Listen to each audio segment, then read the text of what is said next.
Selamat pagi anak-anak, apa kabarnya di pagi hari ini? Semoga semuanya dalam keadaan sehat ya anak-anak. Nah, semoga anak-anak juga di pagi hari ini sudah bangun, mandi, sarapan, dan mempersiapkan materi yang kita pelajari pada hari ini. Tetap jaga kondisi anak-anak di rumah.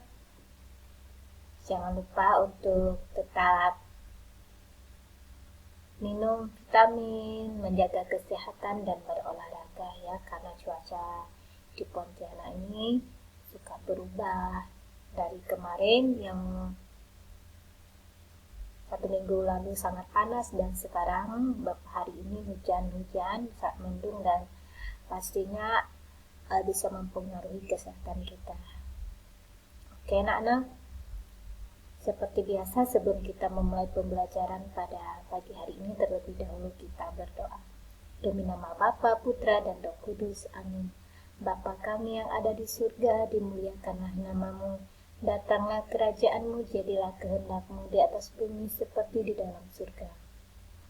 Berilah kami rezeki pada hari ini, dan ampunilah kesalahan kami, seperti kami pun mengampuni yang bersalah kepada kami. Dan janganlah masukkan kami ke dalam pencobaan, tetapi bebaskanlah kami dari yang jahat. Amin. Demi nama Bapa, Putra, dan Roh Kudus. Amin. Oke anak-anak, pada hari ini kita mempelajari masih tema 1 ya, subtema keempat, pembelajaran yang kelima. Nah, dalam pembelajaran yang kelima ini kita menemukan informasi dari bacaan dan persatuan dalam keberagaman. Lalu kita pelajari sama-sama. Nah, yang pertama adalah pelajaran bahasa Indonesia, menemukan informasi dari bacaan. Nah, apakah anak-anak sudah tahu apa itu jamur?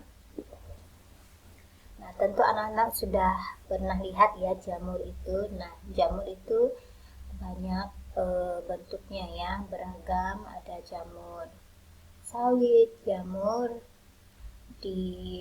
yang ada di pohon karet, dan macam-macam ya anak-anak. Nah, jamur itu merupakan tumbuhan parasit yang hidup di tempat organik, baik yang hidup atau sudah mati. Jamur berkembang biak dengan spora yang dihasilkan aseksual.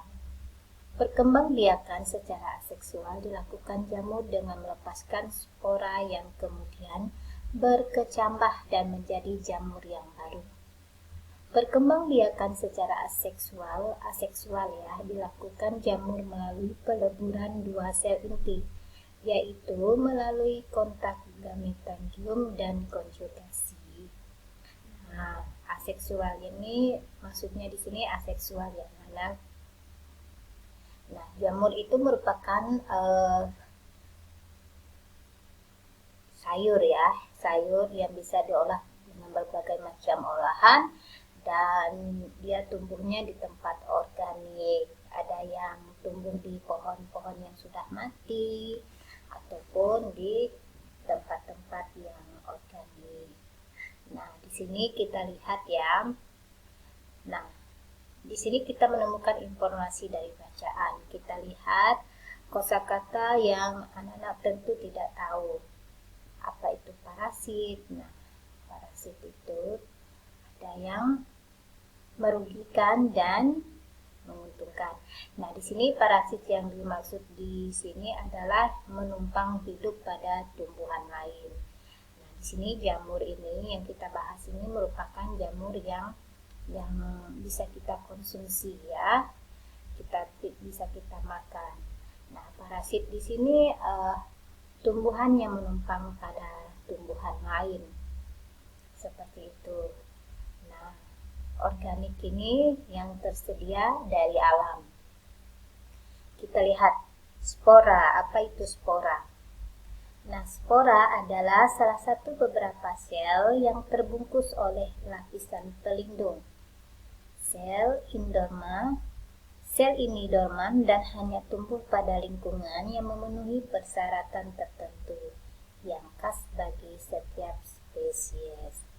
Nah, apa itu fungsi spora? Fungsi spora sebagai alat persebaran mirip dengan biji meskipun berbeda jika ditinjau dari segi anatomi dan evolusi.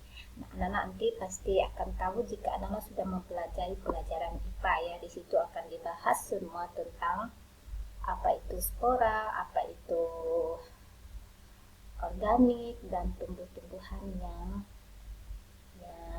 banyak mengandung kata-kata asing ya anak-anak. Nah, di sini nanti di pelajaran IPA. Nah, di sini aseksual ini apa? Aseksual ini pertumbuhan yang tumbuh dengan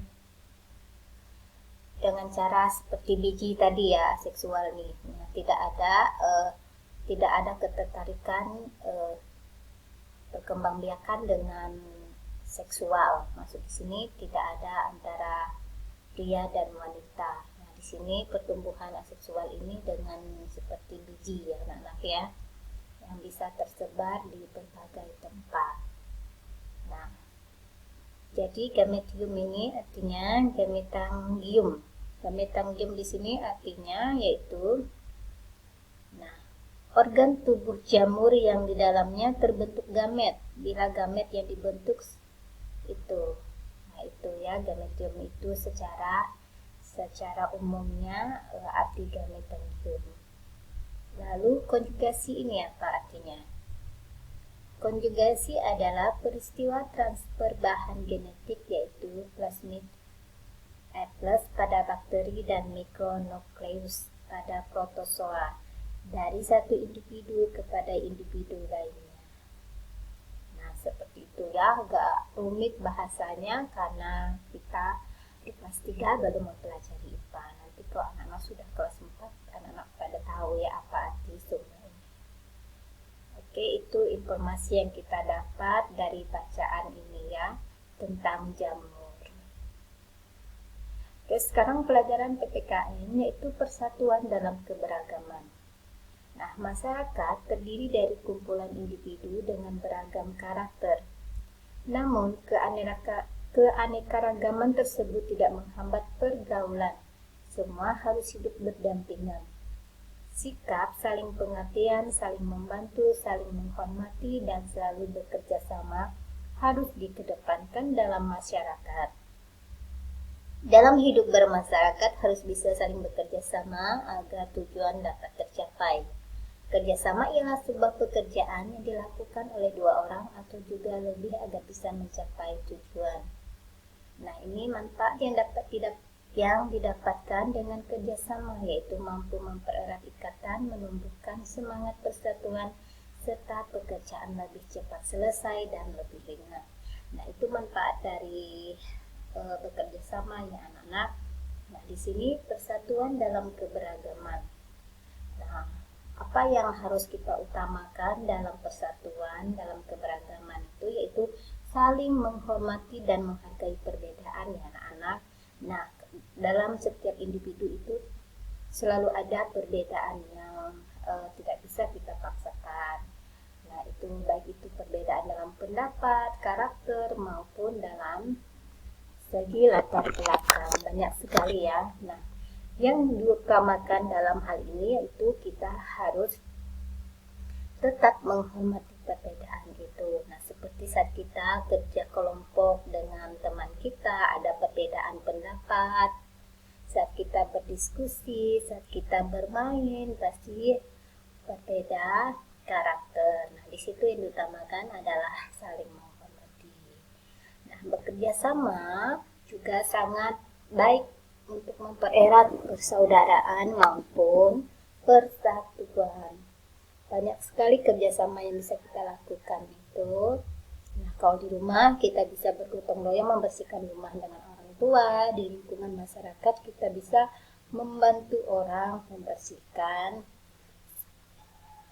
selokan yang tersumbat, nah, memperbaiki jalan yang rusak, menebas rumput liar yang ada di pinggir jalan komplek. Nah, di sekolah berdiskusi, kerja kelompok, lalu apalagi piket kelas. Seperti itu ya anak.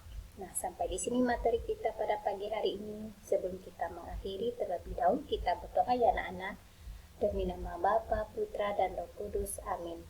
Salam Maria, penuh rahmat, Tuhan sertamu, terpujilah engkau di antara wanita, dan terpujilah buah tubuhmu Yesus. Santa Maria, Bunda Allah, doakanlah kami yang berdosa ini sekarang dan waktu kami mati. Amin.